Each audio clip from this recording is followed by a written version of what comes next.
Hi, all. Thanks for tuning in. This is my new YouTube channel called Fighting Words. It's a bit of a resurrection of an old podcast I used to do. I still do some podcasting with Dirk Weiss, and we have a podcast called The Door Podcast, and that's more of a long form conversation, an hour, usually a little bit more, where we talk about the culture, politics, the Bible, the gospel. And so enjoy that a lot. Want to continue doing that, but also want an opportunity to just share frequent thoughts that are shorter. And so that's what this channel is all about. So today was at church and just worshiping and thinking about heaven and what that would be like and trying to enter that space and just reflecting on that also on the way home. And I was thinking about this idea that people wrestle with this idea that heaven might be boring. It's something you've heard, maybe you've thought yourself. You know, it's just kind of like an eternal worship service. Sounds really boring. I've heard unbelievers use that as an excuse, as not an excuse, as an objection to Christianity. But I've even heard believers, you know, that's just a genuine question. What's that going to be like? What's that experience like? And very often we think it's going to be boring. And so to kind of help us with that conversation, I did find a video online.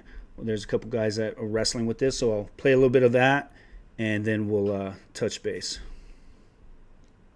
Nothing can go on forever and be a good thing. You'll live every possible occurrence of anything that can be done in heaven, a billion, trillion, quadrillion, Google times a billion times over forever, and it will be just the beginning, just the blink of an eye of how many more times you'll do it again. Mind shit.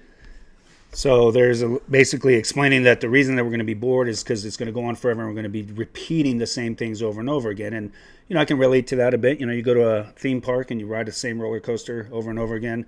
Eventually, you know, it kind of gets boring. And so, good.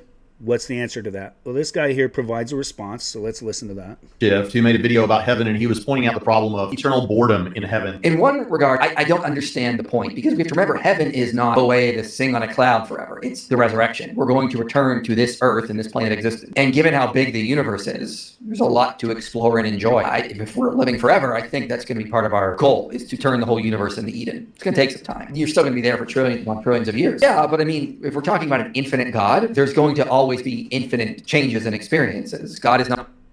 All right, so good. That's a good response. It's part of the solution is that, you know, the idea that we're going to get bored. It's not that we're going to be doing the same things over and over again, but that we're going to be exploring into an ever-expanding infinite space and also experience of God, who is also infinite. And that's good. And so I don't necessarily have a problem with that answer. I just want to add to it. So when we think of the gospel, in other words, God, the good news of what God has done for us through Jesus Christ, what is it that he has offered us? And there's a few ways to think of it. The most elementary way is usually, okay, no hell, right?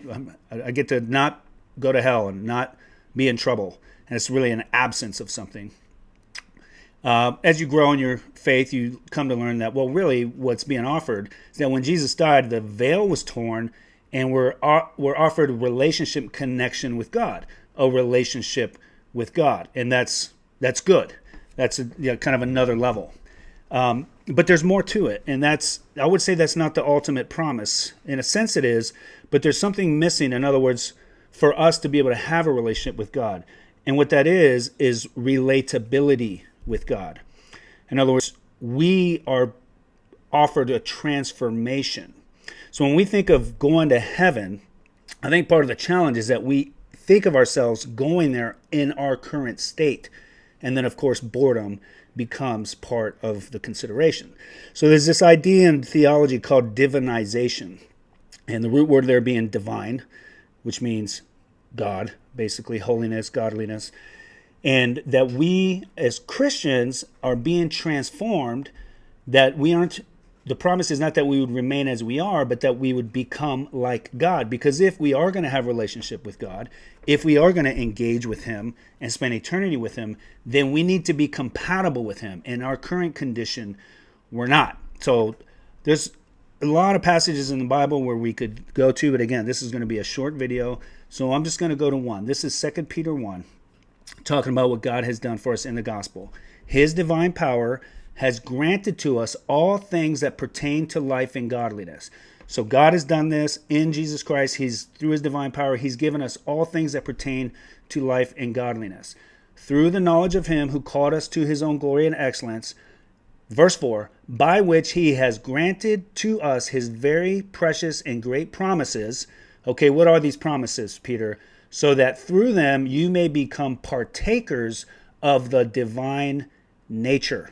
All right, partakers of the divine nature. There's also 1 John where he talks about us being like him because we will finally see him. This is the ultimate promise of the gospel. Not that we would become God, but that we would become God-like in all the ways that are appropriate. There are things about God that we can never take on, like his infinite being, his supreme holiness, his all-knowing. We'll never be God, but we will be godly in all the ways that we are able to, including things that are, listed by Paul as fruit of the Spirit, love, gentleness, peace, and I would argue the inability to be bored. Okay? Now, I would say the reason we get bored is not because things are boring, but because we are. We have a very limited ability to continue to dig in to the realities that are there. Everything itself is really infinitely glorious. We just lack the perception to engage in those things. So again, if we envision heaven as a place where we're just entering as we are now, well, yeah, we would get bored.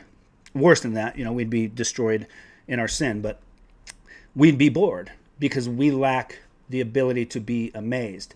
So just to round this out and kind of land the plane, I want to lean into G.K. Chesterton here. This is one of my favorite quotes from a dead teacher, and it really illustrates this point, this idea of really it's our problem that we are able to be bored.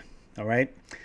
Listen to him. Because children have abounding vitality, because they are in spirit fierce and free, therefore they want things repeated and unchanged. All right?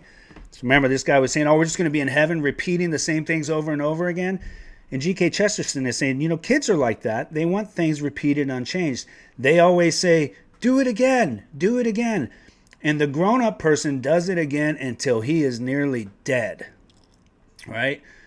For grown-up people are not strong enough to exalt in monotony. Okay? We meditate on that. Grown-up people are not strong enough to exalt in monotony. Right? But perhaps God is strong enough to exalt in monotony. It is possible that God says every morning to the sun, do it again. And every evening, do it again to the moon. It may not be automatic necessity that makes all daisies alike. It may be that God makes every daisy separately, but has never got tired of making them. Absolutely, 100%.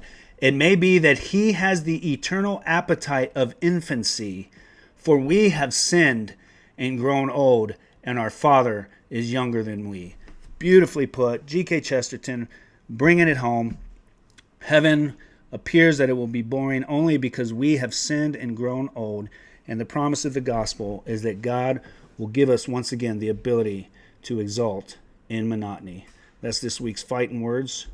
We'll see you next time.